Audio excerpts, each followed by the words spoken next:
Aging. It's something every single one of us is doing right this second. But how often do we really stop and think about what that word even means? We have this tendency to just boil it all down to one thing, a number, the years on the calendar. But the real story of aging, wow, it's so much richer, so much more complicated than that. So let's get into it. Okay, right off the bat, I want you to think of an older person in your life. Could be a grandparent, a mentor, maybe a neighbor. Got someone? Okay, what words pop into your head? Wise, funny, strong? Just hold on to that picture for a second. All right, now let's dig just a little bit deeper. I'm going to guess the answer is a hard no, right? The number of times they've been around the sun is probably one of the least interesting things about them. And yet, so often, as a society, that's the first thing we focus on. This whole explainer is about why we desperately need to look beyond that number. So the first step is to really wrap our heads around the fact that age isn't one single thing. Not at all. In fact, psychologists and people who study aging, gerontologists, they break it down into a few different types. And each one tells a totally different part of our life story. The easiest place to start is with chronological versus biological age. Now, chronological age, that's simple. It's the number of years you've been alive. But biological age, well, that's a whole different story. That's about what your body is actually saying on the inside. And this is what's so fascinating. Your biological age isn't about gray hair or a few wrinkles. It's a real measure of the health of your vital organs, your heart, your brain, your lungs. The systems that actually keep you going. This is exactly why you can have two people who are both 70 years old, where one is the body of a 60-year-old and the other is biologically closer to 80. Then we've got psychological age. This one is all about your ability to adapt. Think about it. How good are you at learning new things? How sharp is your memory? How do you manage your emotions when things get tough? It's all about your mental flexibility. And here's the kicker. It has almost nothing to do with your chronological age. And finally, there's sociocultural age. This one is completely defined by the world around us. It's about all the roles and expectations society puts on you. You know those unwritten rules? The ones that say when you're supposed to finish school, get a career, retire?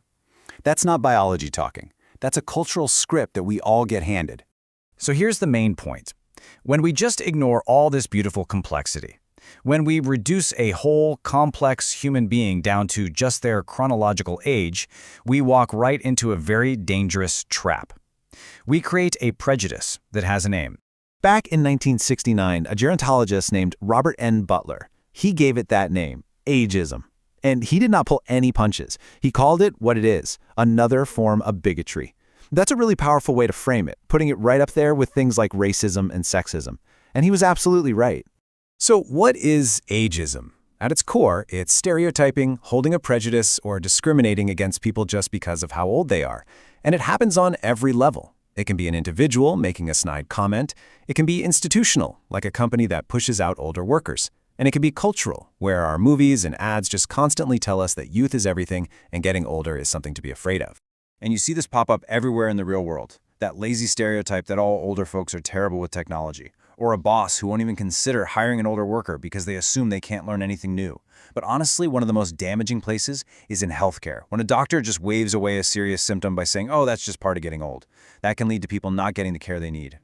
And make no mistake, this stuff isn't just a minor inconvenience. The impact of ageism is serious. It causes real, measurable harm both to individuals and to our entire society. For an individual, it can be absolutely devastating.